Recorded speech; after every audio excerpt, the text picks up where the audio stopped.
Welcome, everyone. Thanks for joining us here. This is our fourth of our quarterly sessions with the Board Retailers Association. It's hard to believe we're already at the end of 2021. It seems like we just started this one with Mr. Doug Works from the Board Retailers Association and Paul Erickson here of Management One. I am Nico Cabral, and we invited Jeff Plattman from CohnReznick, one of the largest retail accounting firms in the nation, because that is going to be one of the topics that we have top of mind. So thank you for joining us today, Jeff. We're doing a more of an open-ended panel style discussion today, because really when you look at the holiday season this year versus last year, we're looking at a pretty drastic departure in several different areas. So we wanted to touch on what we're calling basically the top 5 things that you need to know. We're going to touch a little bit on year-end accounting, retail accounting, a little bit on your digital marketing, cash flow, inventory, and we do definitely want to talk about supply chain as well, because that's going to be top of mind. We're going to be trying to pack a lot of information into a short amount of time, but we are going to put some questions out to the audience as well. So please use the questions panel here in GoToWebinar and type your question in, and we'll save a little bit of time to answer them here on the panel at the end. So let's dive right into it with some year-end retail accounting. I want to turn it over to Jeff and Paul, because this is really your area of expertise. So what is it that retailers really need to focus on this year? So you want to go first, Doug? Go ahead, Jeff. Sure. Well, hopefully everybody's doing well, and hopefully everybody has a great holiday season. One thing, obviously I'm making some assumptions here that everybody has product based on the inventory shortages that are abound and with all the freight issues that everybody's incurring. But it's important to know at year end that you have the right size inventory. If the holiday season, excuse me guys, sorry. Sorry about that. It's important to obviously have the right goods on your floor and selling space. If you are seeing shortages of product right now, it's important to get on the phone with your vendors and get them in your stores, because the holiday season is going to be have a lot of shortages and a lot of different styles. We're seeing clients right now who are scrambling to get goods into their stores, because the season is going to be truncated. Everybody's thinking that by Thanksgiving, most people are going to be out of stock, because getting the replenishments is going to be very difficult with the freight issues that are on both coasts, West and East Coast, of getting goods into the port, unloaded, and into your stores. There's only X amount of availability. So it's important right now to manage that process. It's on November 9th. You only have a couple of weeks to do that. Now, if you're in a situation where you have too much inventory, which actually is not a bad thing these days as well, because what I've heard from many of our clients have seen, everybody is selling everything they can because there's a lot of pent-up demand. And with that said, a lot of people are not even thinking about markdowns and clearance, because they think there's going to be sell-through all the way through to the holidays. So that's a good problem to have. We are seeing a lot of people who are promoting gift cards, because they think gift cards are going to be a big item this year to sell. I'm not sure how many of you have gift cards in your stores, but there's going to be, at one point in time early next year, a lot of people think the freight issues are going to be resolved and more goods are going to be coming into the stores. Electronics is an item that right now that is a shortage because of the components. Some people don't have enough TVs and appliances. So the people think holiday is going to go through, but there's going to be a lot of sales in Q1 of next year because of the back ordering of goods, and people are going to have money to spend. So one thing I do want to touch on, you mentioned that people may have more inventory, might have overbought because of the supply chain issues. One thing that I wanted to touch on here is what are the tax rules related to that inventory that they may not know about now that we're coming up to year end? Right. So if you have a lot of inventory and you're not able to sell the inventory year end, so you would think that those goods would be out of season because you're probably buying, those are probably going to be winter goods and maybe a sprinkling of spring goods in. If you're in a situation where you have excess inventory, or let's call it non-saleable inventory, you got to mark it down. They won't be able to sell it. A lot of people do take inventory reductions for tax planning purposes. Now, the rule per the IRS regulations is to have to discard that inventory out of your location.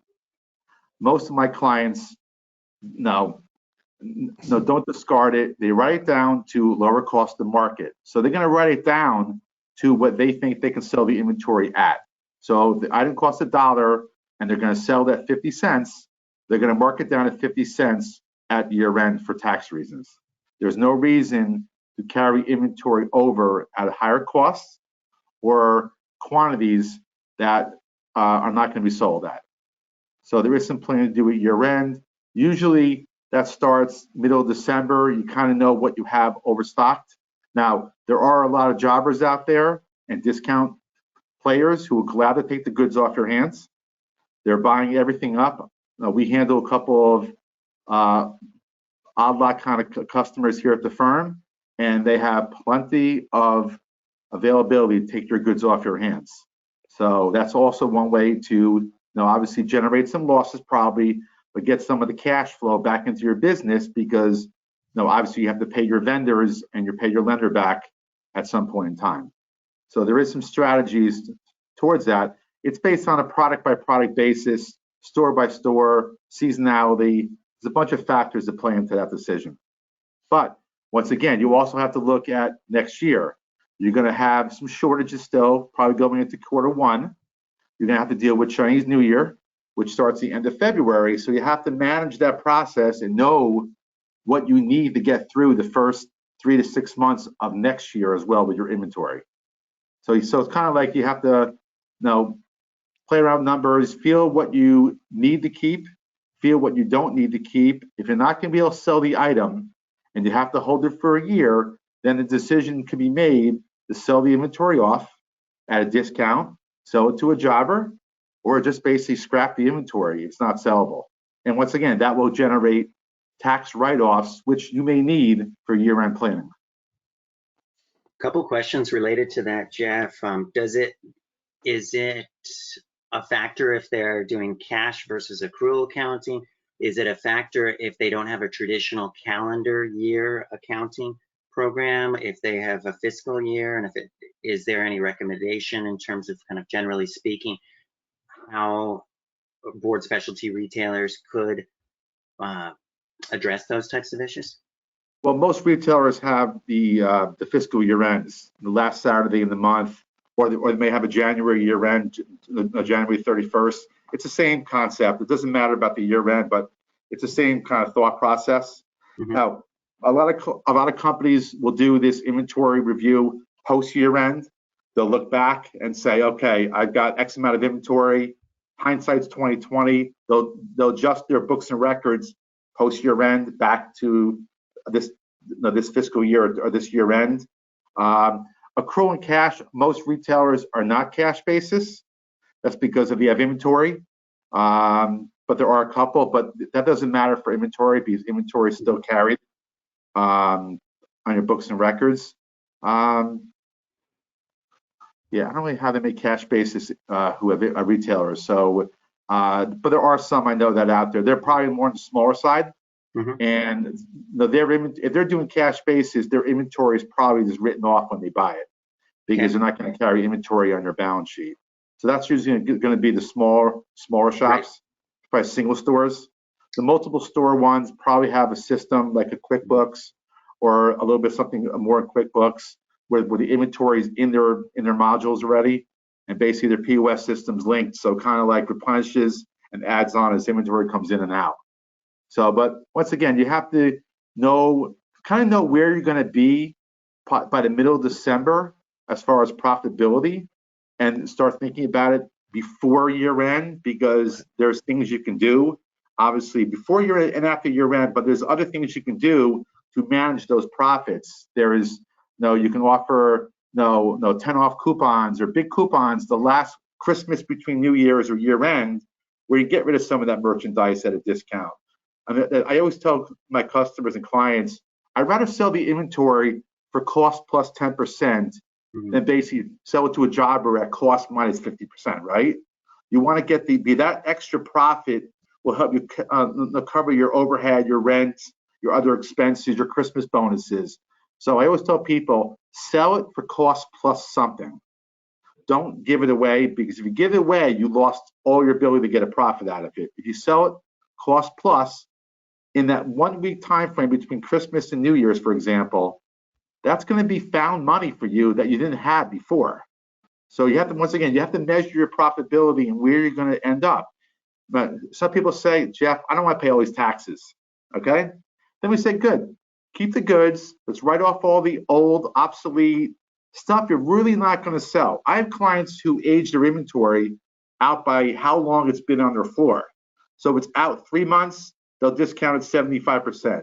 4 months, 80%, that kind of methodology. So they know, because fashion changes, products change, and the customer changes their fashion trends and what they want to buy. There's hot items, there's cold items. Hot this season, next year it could be gone off the shelves. Like Crocs, for example. I know a couple of shoe retailers. Hot a couple of years ago, went away, now it's hot again. So same kind of methodology. You have to know and be a little bit ahead of that curve. You know what I mean? And what you think you need. And some clients tell me, I want to hold the inventory in my warehouse. I'm going to sell it next year. I said, great. So it's all product.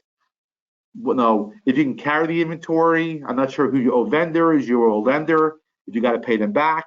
It's all managing your cash flow and what you can hold for 3, 6, 9, 12 months in your warehouse, if you have space, first of all. But if you can hold it, you hold it, because why take a loss if not needed, right? Right, exactly. And of course, the brands, the manufacturers don't want you to discount it. It's counterproductive if it's you're a going well below their no-no. MSRP. It's a situation where you're really devaluing their products. And so we always recommend to our retailers other strategies. You know, Paul and I have talked about different pricing strategies and a number of ways to move product without losing the margin. Jeff, obviously you're talking about the tax ramifications. Obviously, if you have a ton of profit, you know, after cost of goods sold or cost of goods produced and all that, Yep. then, you know, what do you do at the end of the year? And that's primarily the purpose of this, is to really make sure that our retailers are taking the right steps, you know, right before Black Friday, leading into the holidays, so that they're not scrambling December 27th, you know. Right. Well, the brand discussion is interesting. I have a lot of customers handle brands, and as you said before, the brands, it's a big no-no to discount that brand, because if they find out about it, you may lose the opportunity to sell that brand again. And I've had companies who have lost the opportunity, but once again, the last 2 years have been, you know, kind of freewheeling with COVID. They needed the money. They did what they had to do to survive. So, but once again, you pay the penalty if the brand comes after you and finds out you're selling it. That's either, on the website, Amazon, in your store. There's ways they find out and what's going on. They know, and then they see your brand out there. They find out it came from your store or the wholesaler. You're going to be in trouble going forward with that brand. Right. Plus, you don't want to train your customers to wait until after the holidays to buy from you at a discount. You don't want to be in the situation where they're coming to expect a reduction at the end of the year, right? Yeah. Well, they have the outlets. Those outlet stores that they have are there for that reason, correct? So that's their avenue to get rid of the product that they can't sell. Because I have some companies who actually can return goods to the brands. Some you cannot. It's an unusual situation where they actually are allowed to return after holidays, but some have the clout and long-term relationships where they can do that, and then they'll sell them to the outlets. You know what I mean? That's how it works. But the guys who can't, they got to discount them and they got to sell it, and no, they can't just give them away. You know what I mean? Now, I'm assuming if you can return it, then you're not on the hook for taxes then for that product. If you return it, yeah, if you can return the product when it's not sold after any event, holiday or during the year, you don't pay any taxes on it. It's just a return of goods. So basically it's nothing. It's just it's just inventory coming in and going out, and then basically your accounts payable goes away. That's all it is. You get a credit. That's all. But that's an unusual situation. That does not happen every day.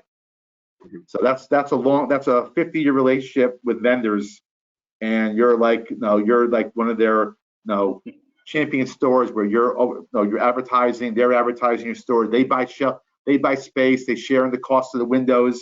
I mean, they're displaying their product in your windows. I mean, that's the kind of customer you're talking about here, and vendors. So that's unusual. But once again, the brands don't want the merchandise discounted where it's not competitive, because if they're selling it and the guy next door is selling the same goods and you're 20 off and they're 60 off, there could be a problem, because the brand's getting discounted, and that's one thing brands don't like. Absolutely. So inventory aside, what other strategies can retailers employ to offset these taxes? I know one thing we talked about before is purchasing assets that you might need for the company, large pieces of equipment, computers, things of that nature. What other strategies would you recommend for folks? Well, so that's the big one, and that's actually what I'm doing right now with all my customers. We're talking about what they need as far as equipment, fixed assets. Even if you're going to buy it, if you think you buy it next year, you try to buy it this year. I know the tax laws right now are ever changing. No, President Biden's going to make some changes. I live for the moment today. I know they worry about next year and the year afterwards, but you live today, because the cash flow is today. Buying fixed assets is the easy thing. Computers, phones, wherever you can buy. Now, the IRS rules now, and this has changed a little bit, anything under $5,000 you're allowed to expense immediately, but obviously the tax laws have different rules about expensing under what's called Section 179 and bonus depreciation, where you could basically write off anything you buy under, I think it's $500,000 now, okay? So that's just write off for tax purposes. A lot of clients, they're accelerating bonuses. If you're a cash basis taxpayer, you can prepay some expenses for January and February. Insurance, your rent, you can, health insurance. I have a lot of clients who just, prepay all the January bills, because cash basis is based on what you spend. If you're an accrual basis taxpayer, a little trickier, okay? But the people are aggressive. They're going to accrue expenses. They're going to try to get every bill they can in the door by the time they close their books. They're going to get things they need in place before year end, because it really has to be in your building or in service or a bill in place before 12/31 or fiscal year end. That's how they're being aggressive. Inventory write-offs is one of them. If you have accounts receivable or credit card receivables and things are not collectible, you write them off, right? You can always reinstate them next year if it comes back in as being collectible, okay? So just whatever you can do to play that, that acceleration game. You want to accelerate expenses and try to defer revenue. Now, in a retailer, you can't defer revenue because it's point of sale, right? But my point being is, if you have other businesses, if you do retail, wholesale, and direct to consumer, wholesale sales, just customer, please take it January 2nd as opposed to December 28th, because you're going to save the tax on that profit of that sale that would have gone out on 12/28. Now you're going to ship it on January 2nd. Those are the kind of things you play around. I have companies who are distributors to retailers, and they're basically going to shut down the warehouse for 2 weeks in December because they don't want to ship any more goods out. They don't need to. They have enough profits. They have enough availability. Their employees are tired from the last 12, 18 months. Everybody's tired right now. They're basically going to shut the factory down, warehouses down, and say, take off, everybody. You earned it. If you have to sell this, if you have to replenish a Walmart, for example, obviously you have to replenish a Walmart. That's every week, all right, or Target every week. But they manage the process at your end with all their customers. But there are some ways you can accelerate things. And you could listen, if you're going to pay a bonus to your employees, pay in December. Don't pay in January. I mean, a lot of clients, no, it's funny, we're talking about the last 18 months with a lot of my clients and customers. everybody worked hard. Everybody's short-staffed. Everybody in the call knows everybody's short-staffed right now, okay? Including accounting firms, okay? They're paying bonuses more than they would normally because they're got 10 people doing a job of 20 people. So they've earned it. Everybody's hoping companies are doing well. Give the employees the bonuses. They've earned it. And they're going to think twice about taking that next phone call for another job offer down the road, okay? Because you can't get them back. The cost to replace an employee, as you all know, is double, all right, with the training, the wages, everything else. It's important to know that fact, okay? Because everybody I'm talking to, they're short 5 people on the floor, they're short salespeople. In the restaurants, they're all short waitresses and waiters. You have to make your employees happy and don't even have them think about leaving to another job. So pay them an extra bonus. That makes a lot of sense. For sure. I want to switch gears a little bit and touch on some inventory strategies as well, because I know, Paul, you may have a short time here. So I want to just touch on your strategies with inventory for retailers too. Yeah, thanks, Nico. A real quick question though I have for Jeff is, you talk about when you write off inventory as a retailer, and you take a full write-off, and let's say it's over a year old, it's staple merchandise, so that you don't want to mark down, but you also don't want to pay a tax on it as well. So if you're in a 30% tax bracket, you have something that's a staple item. Can you take a full write-off on that so you don't pay a tax on it at the end of this year, but then reinstate it if it sells at that point? Is that possible? If the item is a staple item of the company and it sells and sells and sells and sells, you can't really take that kind of write-off, because that would be, if somebody came and looked at IRS or a state examiner came in and they saw that, they would say that the red flag. I'm talking about items that have, so basically how we look at it, if you have 20 items in your store and you sold 2 of them in 12 months, obsolete, right? Correct? Okay, that's I think that's the key. That's what you look at. You have, at that point, you have 10 years of supply, right? That item is correct. That item should be reserved for. I'm using the word reserve, but basically written off as obsolete, non-sellable. But if you have 20 items and you sell 20 a day, then that item cannot be written off. Now, your system, how people do in the systems, is they'll keep the quantity on hand, but write the cost down to 0. So you may have it on the floor to sell in a clearance rack, but you wrote it down to 0 cost because you don't know what you're selling it for, a penny or $2, you know what I mean? And then you take the profit if you ever sell it, right? So, but eventually you're going to get rid of it because space issues, right? Then you're going to job it out or donate it. A lot of people do donations this past year. I mean, forget about the PPE stuff. Everybody donated lots of masks and gloves because they had way too many. They bought them for $1. They're worth a penny now because the supply is so great right now, right? Same thing with this stuff. So a lot of my clients would take these items and they give it to a charity, they give it to a school, but directly give it to somebody. Don't dump it into a dumpster. You give it because it gives you a name like, okay, XYZ store donated. It's press, it's PR, it's advertising, you know what I mean? That kind of thing. Like you donated 10 bags of T-shirts to X charity. It goes a long way to you as far as advertising that you guys, and put it in your store. No, we donate the paper that we donated this to a store, and the Goodwill or like that. You know what I mean? It's better than dumping it in the trash. You know what I mean? Absolutely. Unless you have branded goods, which is different kind of rules sometimes. You know what I mean? So we have a number of retailers that do that. There are so many amazing organizations. Everybody from Boards for Bros, which basically give away complete skateboards to kids that wouldn't otherwise be able to afford them, to Rolling from the Heart, to Exposure Skate, to so many worthwhile skateboarding and surfing charities, Surfrider Foundation. I mean, so many opportunities. There's if you're a retailer and you're not participating in some kind of a Toys for Tots, or like NJ Skate Shop, for example, does a coat. They basically provide a 15% discount if you bring in a coat to donate to the local charity that's making that happen, as far as that goes. Yeah. Okay, Paul. And Paul, you had about 4 steps for folks on how they should really evaluate their inventory. Can you share that with us? Well, a couple of things. I think, too often independent retailers particularly look at the true performance of inventory relative to margin.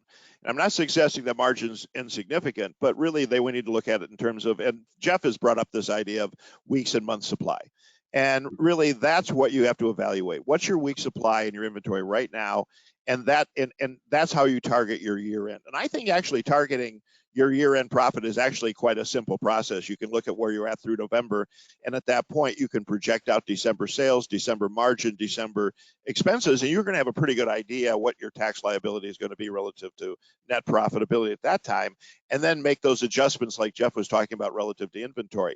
So one of the things that I really wanted to talk about, and I had another little thing come up, so I'm going to have to leave this a little earlier. I apologize, everybody. But holiday sales are becoming more and more compressed every year. I remember in the old days when I was young where, the biggest shopping day of the year was the day after Thanksgiving. Now it's Black Friday, but really the biggest shopping day of the year is generally the Saturday before Christmas. And so you're talking about the first 2 weeks of December are really relatively not even the holidays. The holidays really start, I think, this year around the 15th. So I think whatever you can do to drive as many sales as possible, those first 2 weeks of December is really going to help you. And so a couple of ideas I just want to share with everybody before I have to run is I like to call it, and when Nico saw this in my notes, he said, I'm really intrigued by what a leap of faith gift certificate is. And a leap of faith gift certificate is you offer a $1 coupon with no minimum required. Yeah. Now that scares the bejesus out of most retailers, right? Because they say, wait a minute, if I have a $50 certificate that I'm going to give my customers and there's no minimum purchase, they literally could come into my store and buy $55 and they're only going to give me a $5 bill for the merchandise. But the statistics have proven that very few of your customers actually do that. Most are going to spend a whole lot more.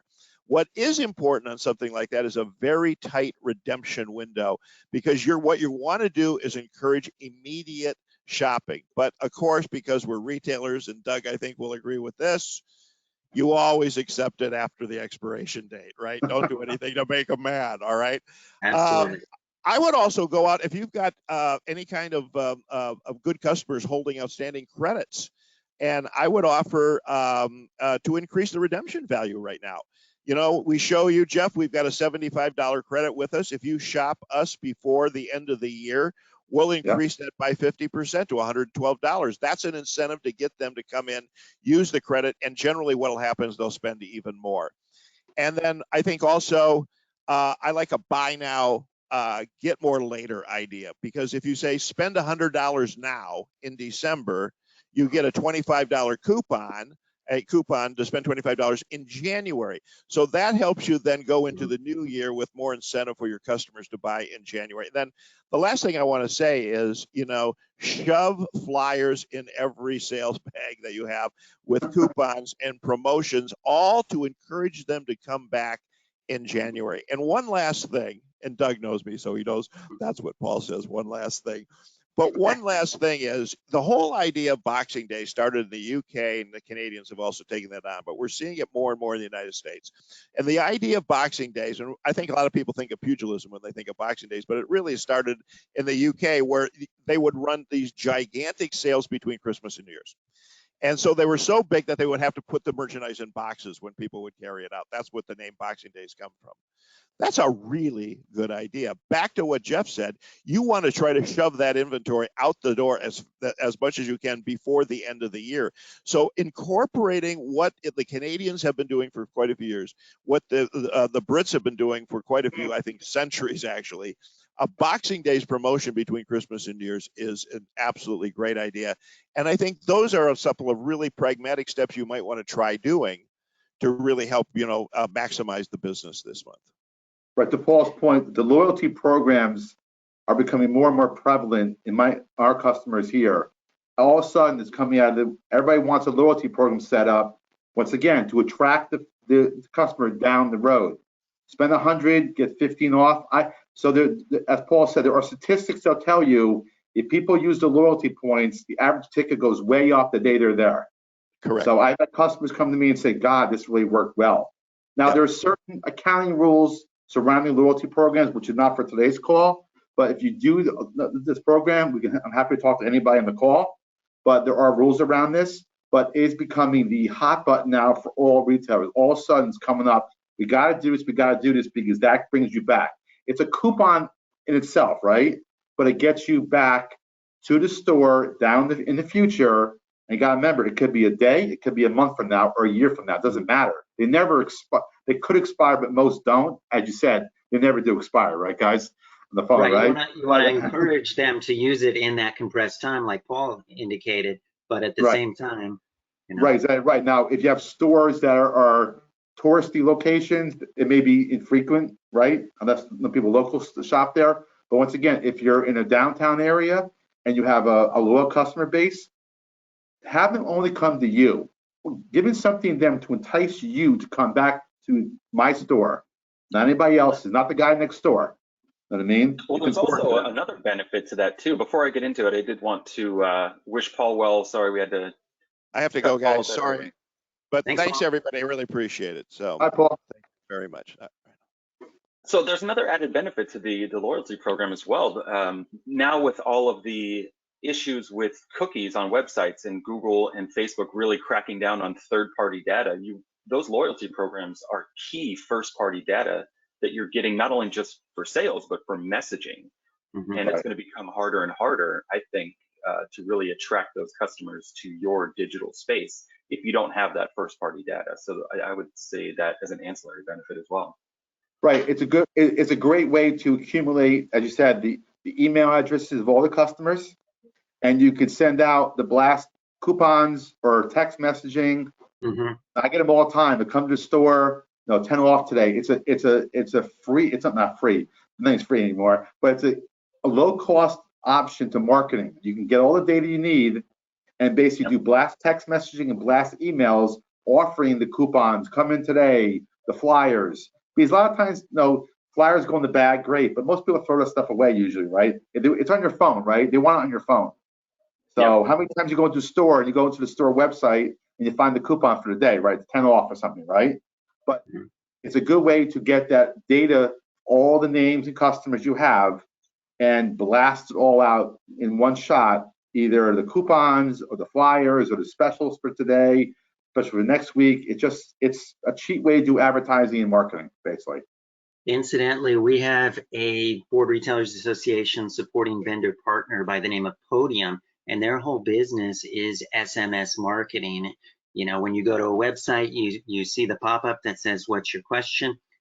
The customer fills that out, and then it goes direct to text message from there. And then it's a situation where that helps you to navigate the marketing and allows you to get more reviews and allows you to strategically convey messages, everything from somebody abandoning their cart on your digital site to just kind of checking in with somebody and letting them know about an event without spamming them. It's permission marketing at its best. And so we have a number of vendor partners that can help with that for sure. Yeah, I have one client who blasts out the item of the day, and it's online or store, either one. And that one item is like the business doubled overnight, pretty much. It's one item, and it blasts out, and then they'll tell you numbers doubled every day because it's select marketing, and it's going to 200,000 people, right? Oh, absolutely. It's unbelievable what we did to the business. Definitely. And we've shown on webinars in the past that the open rates compared to emails, compared to almost any other channel for SMS is dramatically higher. Significantly. Yeah, you see a text message open up. Yeah, it's like it's automatic in a way. Definitely. Well, it's a good segue for digital marketing. Because we're seeing one of the studies that I read in Retail Dive just last week, they're saying, thanks to COVID, that folks are really going to be gravitating towards, they said 50% of shoppers now are gravitating more towards these non-traditional channels, whether it's text message, people are purchasing directly through text message now, web applications, they're looking at live social selling. And if you look at the demographic for board retailers, the studies show that Gen Z, that number jumps way up to 78% of people Mhm. using non-traditional channels. So one takeaway I would have for that in Black Friday is leverage not just your brick and mortar, but absolutely leverage all of your non-traditional channels to really get that messaging out there. Absolutely. And there are a number of strategies that will make a difference between having kind of a mediocre, traffic drive to something that will create a remarkable customer experience, something that will really drive traffic significantly. And the most basic is not to promote things using these stagnant product images. If you get products in, don't take a photo of it and post it on your Instagram, Facebook, LinkedIn, all that stuff. You want to TikTok, you want to actually do a video of it. And whenever the owners and managers get involved and are actually having an authentic conversation, hey guys, we got a ton of new skateboard decks in, check them out, music, video happening, that is more compelling and that's remarkable. I always say, based on my experience with Seth Godin, who's a tremendous author, wrote so many books about permission marketing and about really how to convert people, purple cow, free prize inside. If you're not remarkable, you're invisible. So how do you become remarkable? You create experiences that make it remarkable, make people want to talk about it and post about it and repost about it. It all starts with being authentic and having those videos. The videos get way more engagement online. It's like night and day. You see the differences, and the timing makes a little bit of a difference, kind of thing. But when you encourage your customers to share it with others and tag people that might be interested, then it goes a long way for sure. It's huge. Some of our clients have been really, really successful with lifestyle marketing, for sure. One of the things that they've asked us is when it comes to influencer marketing, they always ask me, how do I find a good influencer? Where is there a marketplace? And it's like, it starts with you. You can be your own best influencer. If people can rally around your lifestyle, they'll listen and they'll buy directly from you. It gets that much more personal face-to-face connection with the audience. Absolutely. Shop owners, team managers, any of the surf and skate team riders are tremendous ambassadors, and to encourage them to not only post content, but to wear the shop t-shirt or sweatshirt while they're posting that content. It goes such a long way for sure. Yeah, we had a client who was on the back of a magazine cover and they were wearing, I think, their shirt or pants, whatever. The business just went skyrocketing because the celebrity had such a following. Once social media got wind of it, it just explodes. I mean so most we're trying to get everybody into that stage where they got social media either internally or paying somebody outside to do it for them, because that's the way the people are buying now. They're buying trends. Influencer are huge. I have a neighbor who's an influencer, and it's a nonstop job for her. She's like doing 20 different products. You know what I mean? But it's a full-time job. But it's got to start with somebody. You know what I mean? They have to start to train. So once they start it, and you got a hot item, it can explode the business. But you got to find the right influencer and the right channel, because not every product goes on every. I mean, based on demographics too. Like a 20-year-old and a 45-year-old are going to shop different ways. You know what I mean? But once again, you have always to get your audience. Right. The old style retailers, which we all have some, right? And some on the phone probably. They got to find a way to get to that next stage in their cycle where their shoppers are going to be online. You know what I mean? They're not going to be the old traditional where they wait for every Saturday to go to the store. If they see it on a Tuesday afternoon, they're going to want to run out and get it that afternoon or that night. I mean, they want that kind of customer where it's like, okay, I have to have this item. You know what I mean? Like their friends wearing it. Where'd you buy it? Oh, I bought it at XYZ store. Oh, I'm going to go look right now. You know what I mean? For sure. Collaborations are huge also. I mean, making 1 + 1 = 3 or 10 or 1,000. I mean, you have these brands that are open, volume permitting, of course, to actually collaborating with your shop and co-branding a particular product with your shop name on it. And we've seen that a lot in the skateboard industry since we moved from screen printing to the heat transfers, because now you can print a skateboard and change the graphic very, very inexpensively. And Right. so from that perspective, that goes a long way to create that kind of collaboration where you're not just promoting your product, that brand is promoting your product, and you know, using that same idea, promote your neighbor, promote the local businesses in your area, come together for events that aren't just your shop centric, they're your entire community centric. And then you have people that have nothing to do with skateboarding or surfing promoting your shop, you know, or snowboarding or any of these board specialties. Right. Yep. And if you're looking for more in-store traffic, promote products that are in-store only. If you have a hot product or a hot collaboration, force them to come into the store to get it. And then you can start directing your other marketing efforts once they're in. Yeah, I'll tell you one thing. I had a conversation. So I've gone into my client stores just to walk in, and I want to see how the salespeople on the floor. No, I walked in. Were they helpful? Listen. No, a store product is store product. I like to sell the accessories. Okay, the accessories are the higher margin dollars, and they turn a lot often, but not by the cash registers or by the kiosk or by the end caps, right? When someone in the store sells me a skateboard, for example, okay, I want them to tell me, okay, now you got a skateboard, but now you need 4 other things. You need the pads, you need this, the gloves. I want them to walk me to the section, you know what I mean? You know what I mean? Absolutely. Because you need to have that in-store experience. A lot of my guys who are not, don't do well on the internet because of products, their salespeople are trained to sell the add-ons.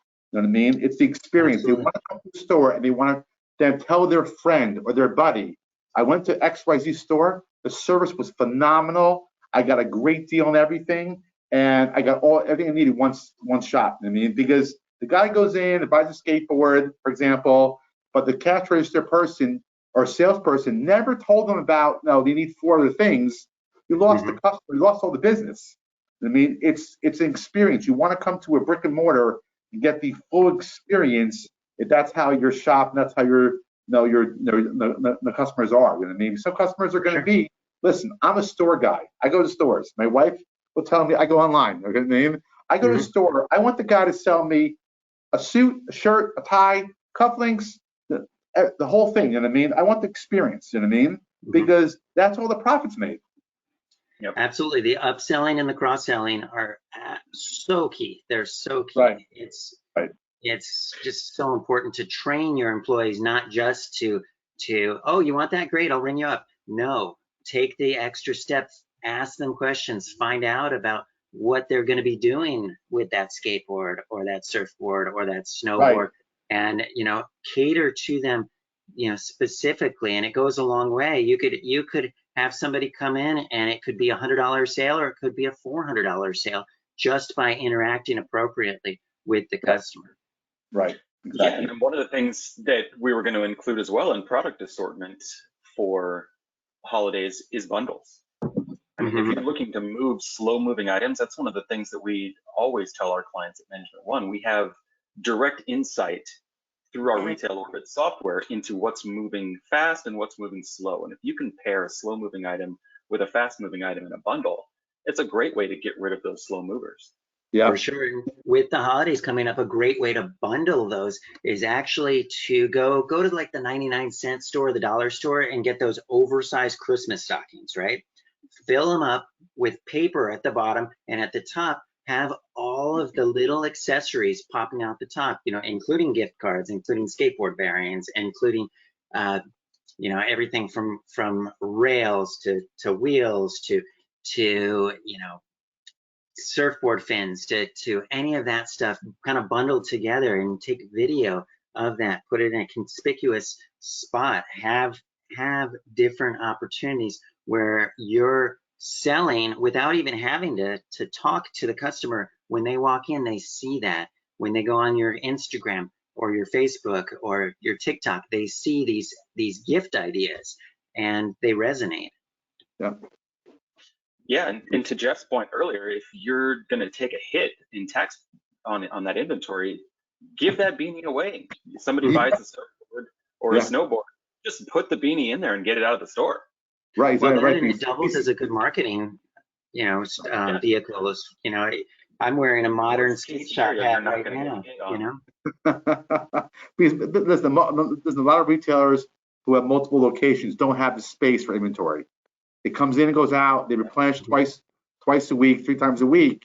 They need to move stuff off the floor. It has to get out. So I had a client, goes way back a couple of years, and they had an abundance of T-shirts, all different size colors, and some colors were not selling properly. I think they bought stockings, and they basically said, stuff the stocking with T-shirts for $25. So they get 4 T-shirts, it's $25. The stocking was a throwaway, but they got rid of the T-shirts because, once again, cash was king. Whatever cash they got from those T-shirts that weren't selling anyway, they got out of the store. It's a way to get people in. I mean, 4 T-shirts in a stocking, you got a stocking, you got 4 T-shirts for $25. You know what I mean? Inventory, got cash, you got people in the store, and people are talking about it. You know what I mean? And then when you're there, hopefully they buy their regular price goods. So you got to be in the store. They're going to buy 4 T-shirts in the middle of December. You're buying T-shirts, but then they're going to buy the other item, which is full price. Right. So it's the experience. Like the salesperson said, okay, here are T-shirts on one table, but how about going over here to the coats or the gloves or the hats? You know what I mean? So it's what people. No, stores have to train their floor workers and cash register people, for example, just to know how to sell. Because once again, you get them in the store, offering the discounts, the coupons, the loyalty points. Once they're in, they have to close something, right? I mean, there's companies out there who do surveys, sitting outside the store. You walk out, no bags. They're going to ask you questions. You've all seen this. Why didn't you buy anything? And most are going to say, I didn't get good attention. I didn't get a good salesperson. I didn't like anything, right? You have to alleviate that, because once again, there's a lot of options for consumers to go to now, other than stores. They can go to internet, they can go stores, they can go to Amazon, internet, same thing. They can go to a big department store, they can go to an online, they can go to Costco and buy clothes. You know what I mean? So there's a lot of options for stuff now. But once again, you have to get the closing ratios any way possible higher, you know what I mean, as far as sales. I mean, first, Doug. Let me ask you this. I used to, prior to working for Board Retailers Association, I ran the USA operations for Mystery Skateboards, a number of skateboard hard goods companies. And before that, I owned and operated an indoor skate park, skateboard training facility. We had a core shop in the front. We did lessons and camps and clinics and that kind of thing. And just had a ton of events, right? Everything from skate art clinics to beginner lessons to competitions, right? Everything in between. And at every one of our events, we did some type of raffle, okay? So we brought people in and they had the opportunity, everybody got a free raffle ticket, and people had the opportunity to purchase raffle tickets to win product. But the way we treated it, and this is an accounting question, the way we treated it was that those were not raffle proceeds. We basically allocated the product ahead of time, and as the funds came in, we allocated those funds that came in from the quote-unquote raffle proceeds to pay full retail price for those T-shirts and skateboard decks and things along those lines. So, and I know there are different rules state by state as it relates to those kind of things, but I wanted to kind of get your opinion on how that could work. And it was a situation where if people paid cash, just at the end of the day, you reconcile just like somebody paid cash for those kind of things. And so I'm curious if that can work, because that was a great way for me. And this was 5 or 6 years ago. 7 years ago now. Right. So my experience, and I did not-for-profit like golf events. I've been involved as treasurer. I know there's certain rules with raffles and gambling, because I think they consider that gambling. You have to register a raffle, I believe, with the state. You have a raffle, because you have to make sure that you're not a gambling operation. I don't remember recording it any differently than a sale, though. I know we had to register it with the state that we're having a gambling event, in quotes, okay? It was a raffle for a prize. But I think there's no other nuances to it. You're basically having a sale of an item, which you did, and basically you just paid for the item with the proceeds. So basically, it wasn't like a free good. It was a situation where pretty much everyone won. Sometimes they won just a set of skateboard hardware. Sometimes they won a complete setup. Sometimes they won an ultimate membership where they could skate at the park all year round, kind of thing. And it was a situation where the funds that came in ended up paying full retail. So we were able to reconcile so that it wasn't a quote unquote raffle. It wasn't a situation where anyone was kind of, you know, it was a situation where we were very deliberately putting things into the pile that was going to get given away or distributed to the people that were participating. And as more people participated, we would add more product to the pile. I think it's a straightforward, just that winnings, the money you raise basically paid for the goods. I don't think there's any nuance to that for under accounting rules. I think it's more just, you know, watching the regulations with the state that they're having a gambling situation. Because when you do 50-50s, for example, you're supposed to register that with the town and the state, by the way. It's a gambling, but you're giving prize money out to somebody. This is different. It was just product though. It wasn't. Yeah, no, it's different, but it's the same concept. You're taking something off a shelf, right, and basically giving it to somebody for a raffle. You know what I mean? So interesting fact about this is when you took the product off the shelf and gave it to the customer in lieu of this, for the money, in theory, that sale should be rung up at the register. I hope it was, because but there's a sale. At the end of the day, it's reconciled so that it's effectively rung up as a sale. It wasn't a, you know, like I said, it wasn't a situation where the funds came in and we called it raffle or anything like that. It was a situation where at the end of the day, we allocated $19.99 for this. We allocated, you know, $79 for this, and everything was allocated and accounted for. Perfect. I know a lot of people I have, unfortunately, I could get caught in this. If you pull something off your shelf and give it to a customer for free, for example, you're supposed to pay sales tax on that as the retailer. Oh yeah, it's like a free sale, and the state can't come off to you. So hypothetical example, guys, if you actually set up, I had a customer do this, a TV screen, and then the company sells electronics, a TV screen in their store, and pull the cable off the shelf that they would sell, that is a sales taxable event, even though you're using it internally. A lot of people get caught up in that concept, but a lot of times a state will come in and audit your company. That can get caught up in an audit that you did that. Okay, so you have to be very careful with pulling stuff off the shelf and using it for events. That everything's documented like you did properly. That's reconcilable. So if they ask you the question, here you go, and then you can show it to them. Yes, and that would also, if we talked about other businesses in the community participating, if they provided, say it's a restaurant or an ice cream shop or a car wash or whatnot, if they provided a gift card for that particular event, then that would be treated the same way. Correct. You're selling merchandise out of your store. Basically, giving merchandise out of the way. Now, remember, it's also based on de minimis rules. If you're talking about $50 gift card and the sales tax has been $2, I don't think people are going crazy over it. But if it was 100 gift cards, right, then it's something else. You know what I mean? Right, of course. So, but a coupon is different. That's a 10% off down the road. That's not a taxable event. It's just a tangible item is sold from the store. Got it. And that can be a dollar amount, that coupon, rather than a percentage. That can be a $50 off. It's a future liability that you're going, the retailer is going to incur down the road. So I'm giving somebody up $10 off right today, right? But if it's not redeemed today, right, it's nothing to do with it, right? There's certain accounting rules around that, but it's not taxable. It's not sales taxable. It's basically a non-event for the most part, okay? Got it. Okay. It's a future liability down the road. That makes sense.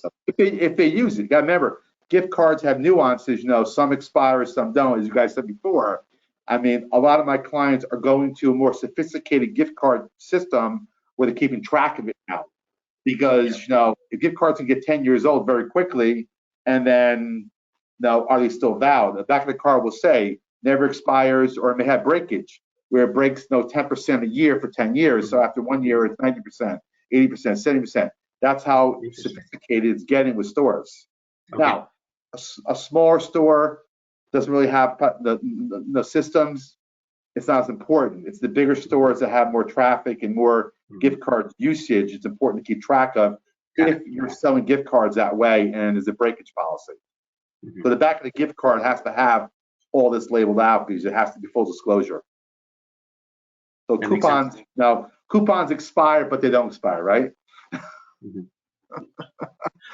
This is all great stuff, guys. I want to make sure to save a little bit of time here for Q&A, because we are almost at the hour, and I want to be respectful, definitely, of your schedules and the audience as well.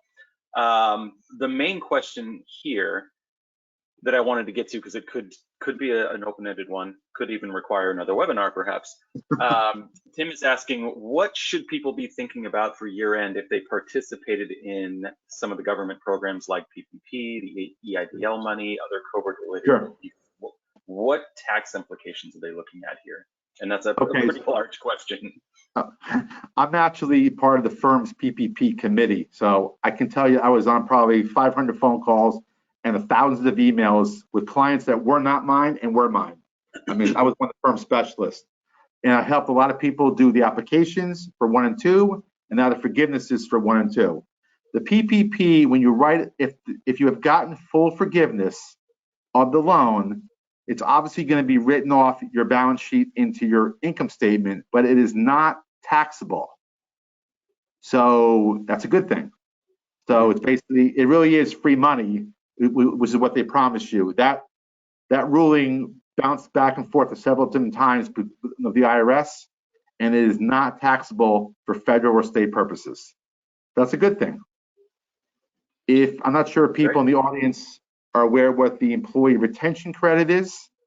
So there's a credit out there. A webinar on that. Oh, you did one already? I'm sorry. Okay. All right. But that's hot right now. That's a lot going on right now with the ERTC credit. That is going to be taxable. That's a refund of payroll taxes that you paid in already. So a lot of that's going to happen in probably next year. A lot of clients are like just going through the process and the forms with their payroll providers. We're doing some for them. But once again, that is taxable when received because you haven't received the money probably yet. So it's probably a 2022 event for most people on the call, I'm guessing, and my clients do it, right? But once again, the PPP is the bigger number. The firm's position, by the way, we're talking about round one's already over, most people. If you pass over a year end, for example, 12/31/21 coming up, and you have applied for forgiveness, but you have not received notification, but more likely than not, you're going to get full forgiveness, we're telling clients to write off the loan in 21, be done with it. It's not taxable, no harm, no foul. You know what I mean? So once again, it cleans up a lot of your balance sheets, cleans up your P&L. The banks and lenders are saying, okay, it's a one-time non-event, doesn't really count for anything because it was an extraordinary item.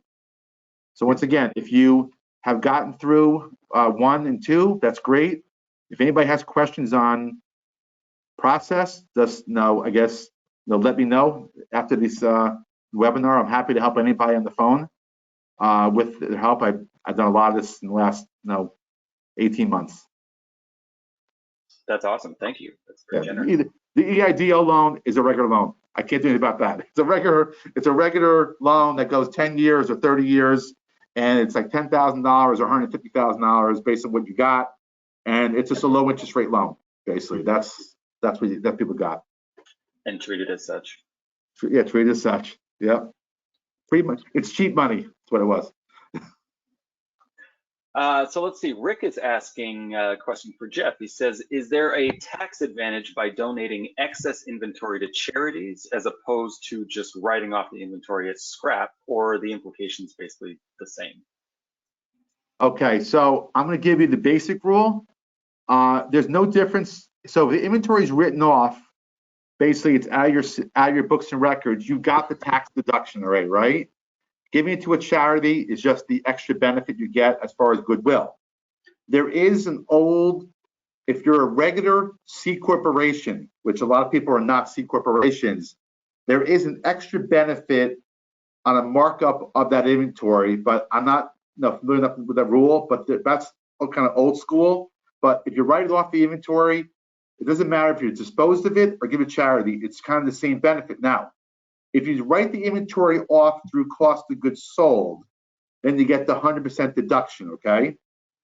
If you write it off and you treat it as a charitable donation, and you're an LLC or an S corporation, that means you're a pass-through entity, then that charity will go to your personal return, and there are limitations on your personal return for charity, which have changed over the last couple of years in COVID.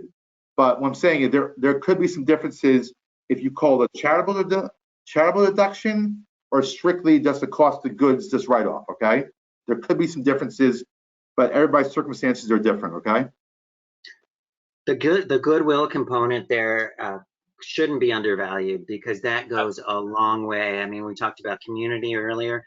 Coastal Edge, one of our distinguished retail members, does it a lot in terms of working with nonprofits, working with all kinds of community organizations, and that positivity creates a situation where people that aren't even, you know, like I said before, surfers or skaters or any of that, they love Coastal Edge, you know, for that very reason. And Coastal Edge is doing it from their heart, not from for any other reason, and it shows, and it's a very, very positive situation. So anytime you can collaborate, you know, whether it's giving product away to a charitable organization or working with them to raise funds or whatever else, it's worth doing typically. Right, so I would write it off the cost of goods sold, like the inventory, but then donate it, as Doug said, get a picture in front of the store, the charity guys next to you, like, and put it in the paper or post it on your LinkedIn or internet site, whatever you can do. It goes a long way, especially in the communities, right? That you're part of this, giving out, especially now, guys. All right, because a lot of people right now are struggling. Absolutely. That was our final question. I do definitely want to thank Jeff and Doug and Paul for your time today, and thank you to all of us that were on the call and the audience as well. I did want to say, even though this is our final quarterly session with Board Retailers Association, we did put out a supply chain survey to all of our retail clients and prospects as well. We got about almost 200 responses from folks, a wide range of questions on how the supply chain has affected them and what they're doing to tackle that.